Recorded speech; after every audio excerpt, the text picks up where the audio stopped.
BP, diabetic, kidney, liver, cancer లాంటి సమస్యలతో బాధపడుతున్నారా? అయితే ప్రముఖ clinical metal toxicologist doctor Praveen సక్సేనాని సంప్రదించండి. వెనకమాల నుంచి వేరే బైక్ వచ్చి మాకు ఇట్లా మా బైక్ యొక్క హ్యాండిల్కి డాష్ ఇవ్వడం జరిగింది స్పీడ్గా.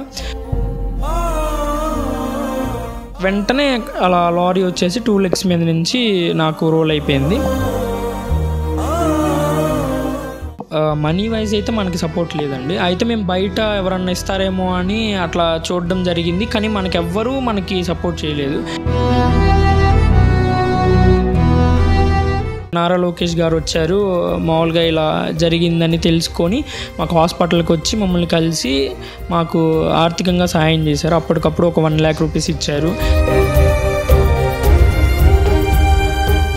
సంతోషంగా ఉన్నప్పుడు ఎవరన్నా పంచుకుంటారు, బాధలో ఉన్నప్పుడు ఎవరు బాధను పంచుకోరు. కానీ అలాంటి సమయంలో కూడా కోవిడ్ సిచ్యువేషన్ అయినా కానీ మాస్క్ పెట్టుకొని మరి నా కోసం వచ్చి ఫర్దర్గా అసలు నువ్వేం చదువుకున్నావు, జాబ్ ఏంటి, అవన్నీ క్లియర్గా కనుక్కొని నేనున్నానని హామీ ఇచ్చారు.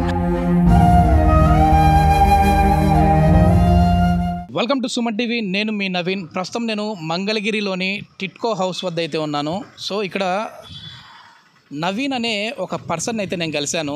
చాలా వరకు అంటే ఆయన గురించి తెలుసుకొని దాదాపుగా 2021 ఆ సమయంలో ఒక యాక్సిడెంట్ అయితే జరిగింది. ఆ యాక్సిడెంట్లో అతనికి 2 కాళ్ళు కూడా మొత్తం ఒక కాలు అయితే పూర్తిగా లేదు.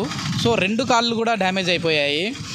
అట్లాంటి పర్సన్కి ఇప్పుడు వచ్చేసి ఆయన పరిస్థితి ఏ విధంగా ఉంది, ఎవరు సపోర్ట్ చేశారు, అసలు ఏమవ్వాలనుకున్నాడు లైఫ్లో, ఇప్పుడు ఆయన పరిస్థితి ఎట్లా ఉంది అనేది మనం లైవ్లో మాట్లాడదాం, ఆయనతోనే మాట్లాడదాము. నిజంగా ఏంటంటే ఎన్నో ఆశలు పెట్టుకొని ఉంటారు పేరెంట్స్ కావచ్చు, అదేవిధంగా ఆయన కూడా ఎన్నో కలలు కానీ ఉంటాడు ఆయన లైఫ్ మీద. సో ఇప్పుడు ఏంటి, ఏ సిచ్యువేషన్లో ఉన్నారు, జాబ్ పరంగా ఏం జాబ్ చేస్తూ ఉన్నారు అనేది అయితే ఒకసారి ఆయన మాటలోనే అడిగి తెలుసుకునే ప్రయత్నం చేద్దాం. Hi Naveen, how are you? Yes Naveen, నాకు అంటే నీ గురించి తెలిసిన తర్వాత ఒకసారి ఖచ్చితంగా నేను మీట్ అవ్వాలి అనే ఉద్దేశంతో నేను ఇక్కడికి వచ్చాను. సో అసలు ఏంటి 2021 ఆ టైంలో యాక్సిడెంట్ అయిందని చెప్పేసి విన్నాను. ఏం జరిగింది అసలు? అంటే 2021 నాది బీటెక్ కంప్లీట్ అయిపోయిందన్న. బీటెక్ కంప్లీట్ అయిపోయిన తర్వాత నేను మామూలుగా ఇంటర్వ్యూస్ అవన్నీ అటెండ్ అవుతూ ఉన్నాము. ఆ టైంలో December 4th నాకు యాక్సిడెంట్ అయ్యింది. అప్పుడు నాకు రివేచర్లో చెన్నైలో వచ్చింది జాబు. అయితే అది December 16th జాయినింగ్ అనేది ఉంది. అయితే నాకు December 4th నేను నార్మల్గా ఫ్రెండ్ బర్త్డే ఉంటే నేను వెళ్ళాను అనమాట. అంటే మామూలుగా బర్త్డే ఉంటే అటెండ్ అవుతాం కదా, అట్లా నార్మల్గానే నేను అని ఇంకొక అతను ఇద్దరం బైక్ మీద బయలుదేరాము. మేము ఉండేది మంగళగిరి. అయితే మంగళగిరి నుంచి విజయవాడకి బైక్ మీద వెళ్తున్నాం అనమాట.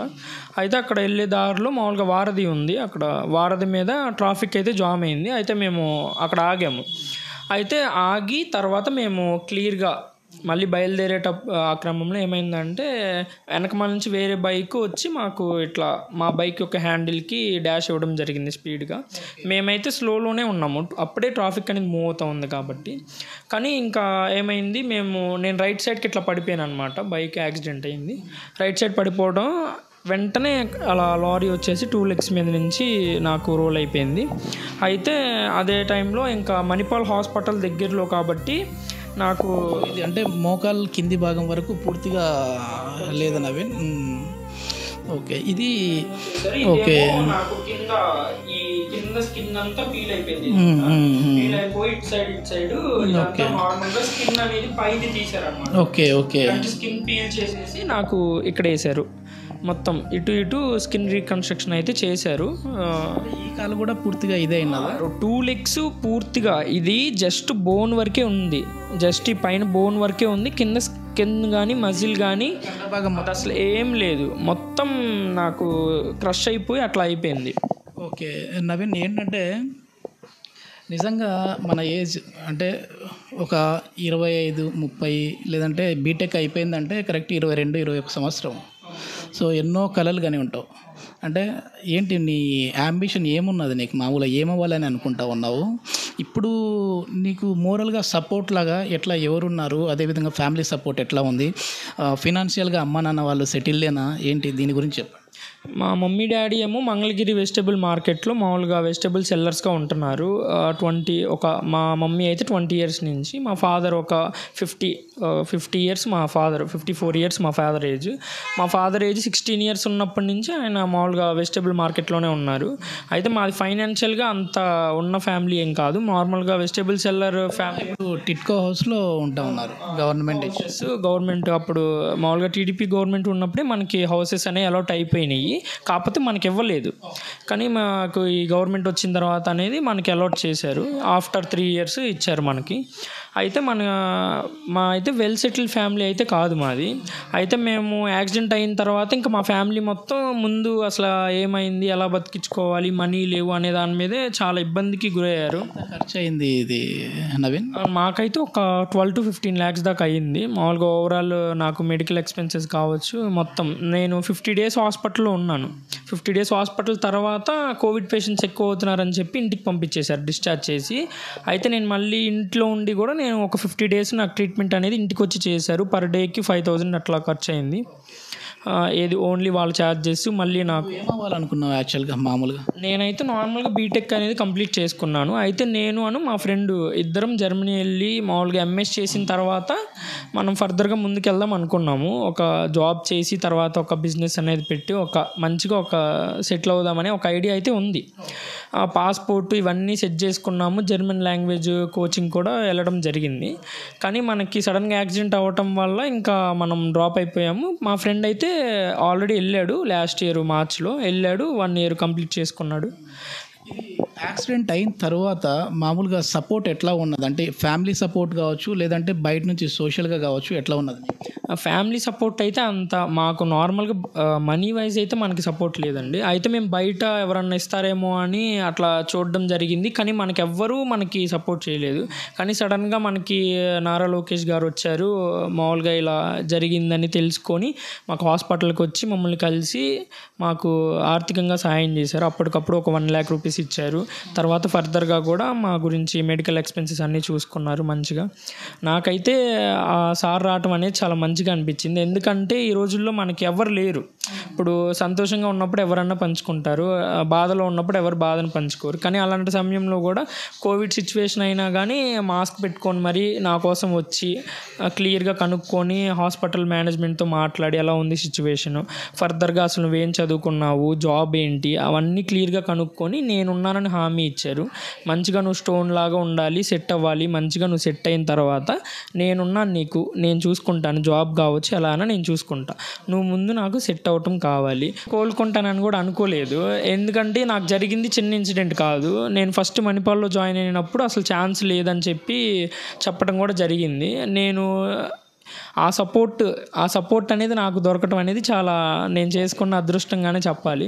నవీన్, ఇక్కడ మనం అంటే ఇది పొలిటికల్గా నేను అడగట్లేదు, కానీ మంగళగిరికి ఎట్లాగో వచ్చాము, ఇక్కడ మిమ్మల్ని మీట్ అయ్యాము. మీరేమో లోకేష్ గారు అయితే మాకు మంచి మోరల్ సపోర్ట్ ఇచ్చారు, ఫినాన్షియల్ సపోర్ట్ ఇచ్చారు అంటున్నారు కదా. ఇక్కడ ఆయన మీద ఒక అలిగేషన్ వస్తూ ఉంది, మీరు కూడా వినింటారు న్యూస్లలో. అసలు ఆయన లోకల్ కాదు, నాన్ లోకల్ అంటా ఉన్నారు. సో దీనిపైన ఇట్లా మీరు అంటే ఇక్కడ లోకల్గా ఉండి ఒక ఆర్థిక సాయం కావచ్చు, ఆర్థిక సాయం అనేది చాలా చిన్నది అనుకోండి, అది 1 లక్ష కావచ్చు, 2 లక్షలు కావచ్చు, 10 లక్షలు కావచ్చు. కానీ మోరల్గా మనకి నేనున్నాను, నీకెందుకు, నువ్వు ధైర్యంగా ఉండని చెప్పి ఒక సపోర్ట్ ఇచ్చారు. అట్లాంటి వాళ్ళు మీరు ఇట్లా నాన్ లోకల్ నువ్వు అని అన్నప్పుడు మీ ఫీలింగ్ ఏంటి? అంటే ఇప్పుడు నాన్ లోకల్ ఇదంతా ఇప్పుడు ఏదైనా కానీ ఇదంతా మనకెందుకండి? ఇప్పుడు మనిషి అన్నాక అందరం మనుషులమే. ఇప్పుడు సాయం చేయాలి, ఒకరికి ఉపాధి కల్పించాలి, వీడు కూడా ఒక పొజిషన్లో ఉండాలని చూసేవాళ్ళు తక్కువ మంది. ఇప్పుడు నారా లోకేష్ బాబు గురించి చెప్పాలనుకుంటే ఇప్పుడు ప్రెజెంట్ నడిచే గవర్నమెంట్ అయితే వాళ్ళది కాదండి.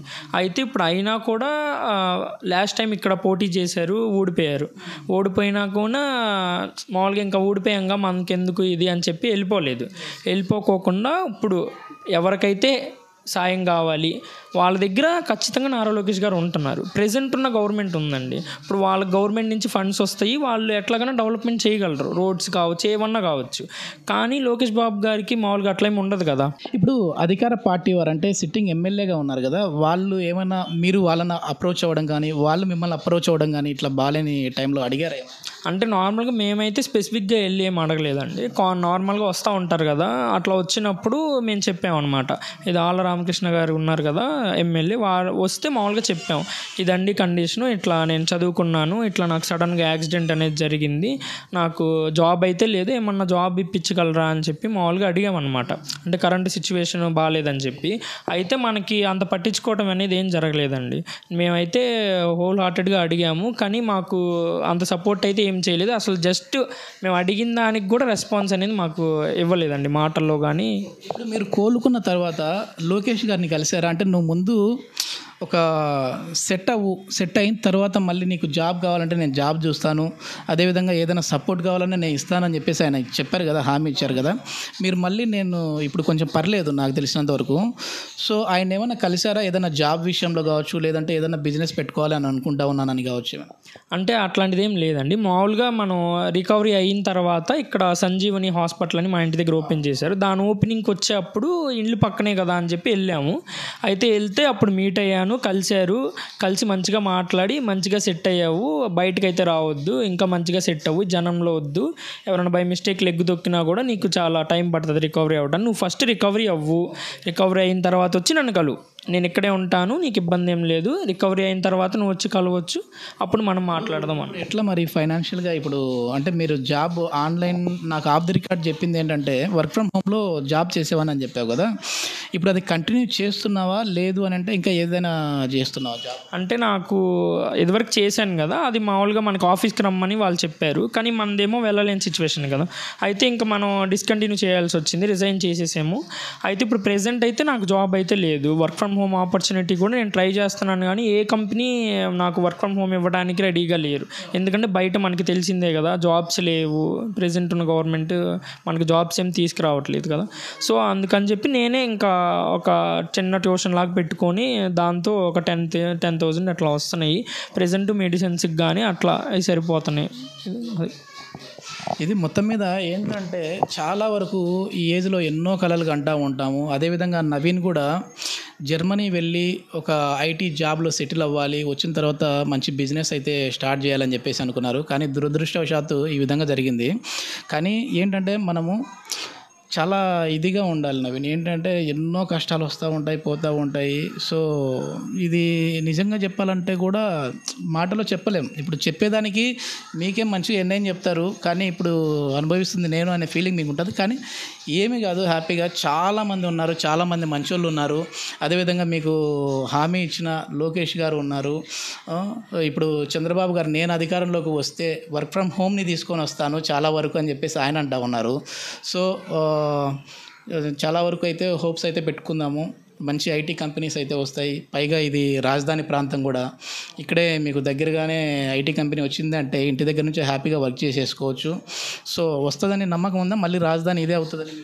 నాకైతే కంపల్సరీగా వస్తుందని నమ్మకం ఉందండి. ఎందుకంటే ఇప్పుడు లోకేష్ బాబు గారు మామూలుగా చేస్తున్నారు కదా, బయట చేసే సేవలు అవన్నీ చూస్తూ ఉంటే నాకైతే 100% నేను నమ్మగలను. ఎందుకంటే గవర్నమెంట్ ఇచ్చే మనీతో డెవలప్మెంట్ అనేది చేస్తారు, ఎవరన్నా చేస్తారు, అది ఎవరికన్నా సాధ్యమే. కానీ ఇప్పుడు ఎమ్మెల్యేగా ఓడిపోయిన చోట కూడా తన ఓన్ మనీతో ఇస్త్రీ బండ్లు కావాలంటే ఇస్త్రీ బండ్లు, కుట్టు మిషన్లు కావచ్చు, లేకపోతే తోపుడు బళ్ళు కావచ్చు, ఏమైనా కానీ తన ఓన్ మనీ ఖర్చు పెట్టి ఉపాధి అనేది కల్పించాలి అనే ఒక థాట్ రావటమే అసలు చాలా మంచిది. సో ఇలాంటివన్నీ మేము డైలీ చూస్తున్నాం కాబట్టి చేసేవి. సో నాకైతే 100% హోప్ ఉందండి. ఓకే నవీన్, ఒకసారి ఫ్యామిలీ మెంబర్స్ ఎవరైనా ఉన్నారా, అమ్మ కానీ అట్లా ఒకసారి మాట్లాడదాము వాళ్ళతో కూడా. అమ్మ నమస్తే అమ్మ. ఏంటమ్మా అంటే ఇప్పుడు గవర్నమెంట్ నుంచి కావచ్చు, లేదు అని అంటే ఇక్కడ ఏదైనా బిజినెస్కి సంబంధించి కావచ్చు, ఆర్థిక సాయం కావచ్చు, జాబ్ కావచ్చు, ఎట్లాంటిది కోరుకుంటా ఉన్నారు అబ్బాయికి నవీన్కి వచ్చేసి? నవీన్కి జాబే ఇవ్వండి అయ్యా, బిజినెస్ అంటే చేసుకోలేడు కదా, జాబే ఇవ్వండి. ఒక చెల్లెలు కూడా అంతే పెళ్లి చేసుకోవడానికి, పెళ్లి చేయాలి చెల్లెలకి, బిజినెస్ చేయలేడు, జాబ్ ఇచ్చారనుకో పిల్లోడికి కాస్త చేసుకుంటాడు. అమ్మ మీ ఒపీనియన్ ఏంటమ్మా? అంటే మామూలుగా ఏంటి, ఎట్లా సెటిల్ చేయాలి? ఎట్లా సెటిల్ చేయమంటే మరి ఇక్కడ చూసేవాళ్ళు కొంచెం ఏదన్నా వాడి పరిస్థితి చూసి ఏదన్నా చేస్తే ఏదైనా చేసుకునే పరిస్థితి కొంచెం కల్పించారంటే మేము కూడా కొంచెం మా సుమన్ టీవీ తరపు నుంచి అయితే మేము చెప్తా ఉన్నాము ఖచ్చితంగా నవీన్, ఎందుకంటే చాలామంది కూడా మనకి సబ్స్క్రైబర్స్ కావచ్చు, వ్యూవర్స్ కావచ్చు ఉన్నారు. మేము ఎంతో వీడియోస్ చేస్తూ ఉంటాము. ఇట్లాంటి వారికి అయితే హెల్ప్ చేయడానికి చాలామంది మంచి వాళ్ళు అయితే ఉన్నారు. అంటే మీరు మీ లోకల్గా నాయకులనే కాదు, సో బయట నుంచి మేము ఈ వీడియోని రీచ్ చేసే విధంగా 10 మందికి తెలిసే విధంగా అయితే మేము చేసే మా ప్రయత్నం అయితే మేము చేస్తాము. బట్ ఏంటంటే నువ్వైతే మంచి హోప్తో అయితే ఉండు, మంచి లైఫ్ అయితే ఉంటుంది. So all the best. Suman టీవీలో మీ పర్సనల్ అండ్ బిజినెస్ ప్రమోషన్స్ కోసం కింది నెంబర్కి కాంటాక్ట్ చేయండి.